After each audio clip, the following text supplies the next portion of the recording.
श्रीमद्भागवत महापुराण अथ त्रयस्त्रिंशो अध्यायः। देवहूति को तत्वज्ञान एवं मोक्ष पद की प्राप्ति।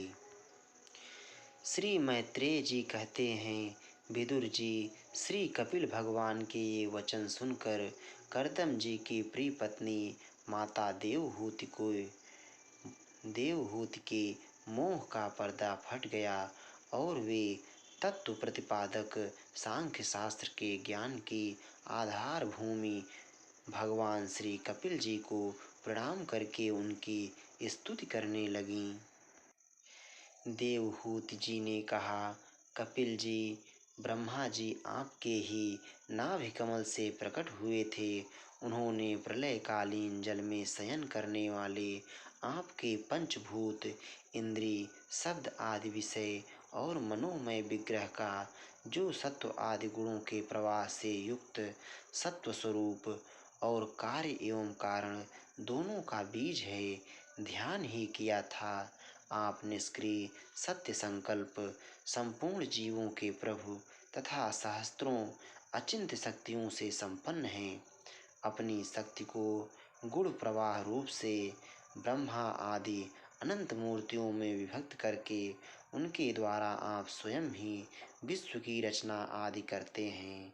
नाथ, यह कैसे विचित्र बात है कि जिनके उदर में प्रलय काल आने पर यह सारा प्रपंच लीन हो जाता है और जो कल्पांत में मायामय बालक का रूप धारण कर अपने चरण का अंगूठा चूसते हुए अकेले ही वट वृक्ष के पत्ते पर शयन करते हैं, उन्हीं आपको मैंने गर्भ में धारण किया। विभो, आप पापियों का दमन और अपने आज्ञाकारी भक्तों का अभ्युदय एवं कल्याण करने के लिए स्वेच्छा से देह धारण किया करते हैं। अतः जिस प्रकार आपके वराह आदि अवतार हुए हैं, उसी प्रकार यह कपिलावतार भी मुमुक्षुओं को ज्ञान मार्ग दिखाने के लिए हुआ है। भगवन, आपके नामों का श्रवण या कीर्तन करने से तथा भूले भटके कभी कभी आपका वंदन या स्मरण करने से ही कुत्ते का मांस खाने वाला चांडाल भी सोमयाजी ब्राह्मण के समान पूजनीय हो सकता है। फिर आपका दर्शन करने से मनुष्य कृतकृत्य हो जाए, इसमें तो कहना ही क्या है। अहो, वह चांडाल भी इसी से सर्वश्रेष्ठ है कि उसकी जिह्वा के अग्रभाग में आपका नाम विराजमान है। जो श्रेष्ठ पुरुष आपका नाम उच्चारण करते हैं, उन्होंने तप, हवन, तीर्थ स्नान, सदाचार का पालन और वेदाध्ययन सब कुछ कर लिया। कपिल देव जी, आप साक्षात परब्रह्म हैं। आप ही परम पुरुष हैं। वृत्तियों के प्रवाह को अंतर्मुख करके अंतःकरण में आपका ही चिंतन किया जाता है। आप अपने तेज से माया के कार्य गुण प्रवाह को शांत कर देते हैं तथा आपके ही उदर में संपूर्ण वेद तत्व निहित है। ऐसे साक्षात विश्व स्वरूप आपको मैं प्रणाम करती हूँ। मैत्रेय जी कहते हैं, माता के इस प्रकार स्तुति करने पर मातृवत्सल परम पुरुष भगवान कपिल देव जी ने उनसे गंभीर वाणी में कहा। कपिल देव जी ने कहा, माता जी, मैंने तुम्हें जो यह सुगम मार्ग बताया है, इसका अवलंबन करने से तुम शीघ्र ही परम पद प्राप्त कर लोगी। तुम मेरे इस मत में विश्वास करो। ब्रह्मवादी लोगों ने इसका सेवन किया है। इसके द्वारा तुम मेरे जन्म मरण रहित स्वरूप को प्राप्त कर लोगी। जो लोग मेरे इस मत को नहीं जानते, वे जन्म मृत्यु के चक्र में पड़ते हैं। मैत्रेय जी कहते हैं, इस प्रकार अपने श्रेष्ठ आत्मज्ञान का उपदेश कर श्री कपिल देव जी अपनी ब्रह्मवादिनी जननी की अनुमति लेकर वहां से चले गए। तब देवहूति जी भी सरस्वती के मुकुट सदृश अपने आश्रम में अपने पुत्र के उपदेश किए हुए योग साधन के द्वारा योगाभ्यास करती हुई समाधि में स्थित हो गईं। त्रिकाल स्नान करने से उनकी घुघराली अलकें भूरी भूरी जटाओं में परिणत हो गईं तथा चीर वस्त्रों से ढका हुआ शरीर उग्र तपस्या के कारण दुर्बल हो गया। उन्होंने प्रजापति कर्दम के तप और योग बल से प्राप्त अनुपम गार्हस्थ्य सुख को, जिसके लिए देवता भी तरसते थे, त्याग दिया, जिसमें दुग्ध फेन के समान स्वच्छ और सुकोमल शैया से युक्त हाथी दांत के पलंग, स्वर्ण के पात्र, सोने के सिंहासन और उन पर कोमल कोमल गद्दे बिछे हुए थे तथा जिसकी स्वच्छ स्फटिक मणि और महामरकत मणि की भीतों में रत्नों की बनी हुई रमणी मूर्तियों के सहित मणिमय दीपक जगमगा रहे थे, जो फूलों से लदे हुए अनेकों दिव्य वृक्षों से शोभित था, जिसमें अनेक प्रकार के पक्षियों का कलरव और मतवाले भौरों का गुंजार होता रहता था, जहाँ की कमल गंध से सुवासित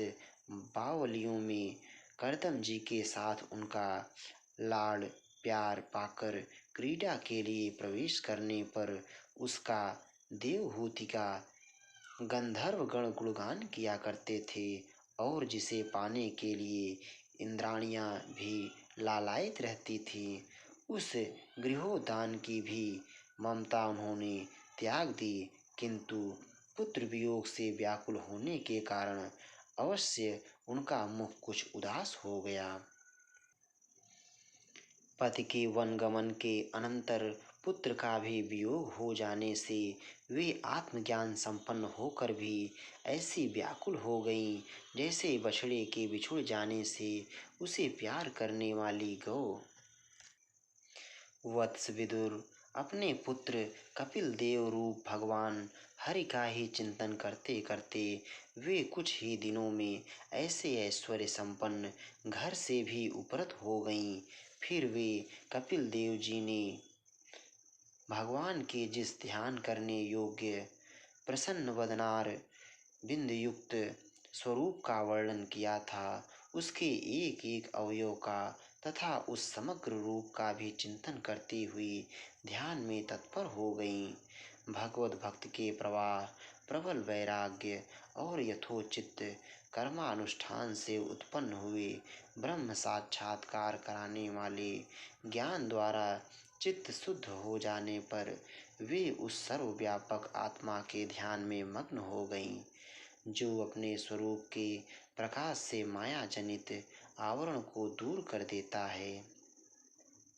इस प्रकार जीव के अधिष्ठान भूत पर ब्रह्म श्री भगवान में ही बुद्धि की स्थिति हो जाने से उनका जीव भाव निवृत्त हो गया और वे समस्त क्लेशों से मुक्त होकर परमानंद में निमग्न हो गईं। अब निरंतर समाधिस्थ रहने के कारण उनकी विषयों के सत्यत्व की भ्रांति मिट गई और उन्हें अपने शरीर की भी सुधि न रही। जैसे जागे हुए पुरुष को अपने स्वप्न में देखे हुए शरीर की नहीं रहती, उनके शरीर का पोषण भी दूसरों के द्वारा ही होता था, किंतु किसी प्रकार का मानसिक क्लेश न होने के कारण वह दुर्बल नहीं हुआ। उसका तेज और भी निखर गया और वह मैल के कारण धूम युक्त अग्नि के समान सुशोभित होने लगा। उनके बाल बिखुर गए थे और वस्त्र भी गिर गया था, तथापि निरंतर श्री भगवान में ही चित्त लगा रहने के कारण उन्हें अपने तपोयोगमय शरीर की कुछ भी सुधि नहीं थी, केवल प्रारब्ध ही उसकी रक्षा करता था। विदुर जी, इस प्रकार देवहूति जी ने कपिल देव जी के बताए हुए मार्ग द्वारा थोड़े ही समय में नित्य मुक्त परमात्म स्वरूप श्री भगवान को प्राप्त कर लिया। वीरवर जिस स्थान पर उन्हें सिद्धि प्राप्त हुई थी वह परम पवित्र क्षेत्र त्रिलोकी में सिद्ध पद नाम से विख्यात हुआ। साधु स्वभाव विदुर जी योग साधन के द्वारा उनके शरीर के सारे दैहिक मल दूर हो गए थे। वह एक नदी के रूप में परिणत हो गया जो सिद्धगढ़ से सेवित और सब प्रकार की सिद्धि देने वाली है। महायोगी भगवान कपिल जी भी माता की आज्ञा ले पिता के आश्रम से ईशान कोण की ओर चले गए। वहाँ स्वयं समुद्र ने उनका पूजन करके उन्हें स्थान दिया। वे तीनों लोकों को शांति प्रदान करने के लिए योग मार्ग का अवलंबन कर समाधि में स्थित हो गए हैं। सिद्ध चारण गंधर्व मुनि और अप्सरागण उनकी स्तुति करते हैं तथा सांख्या आचार्य गण भी उनका सब प्रकार स्तवन करते रहते हैं। निष्पाप विदुर जी, तुम्हारे पूछने से मैंने तुम्हें यह भगवान कपिल और देवहूति का परम पवित्र संवाद सुनाया। यह कपिल देव जी का मत अध्यात्म योग का गूढ़ रहस्य है।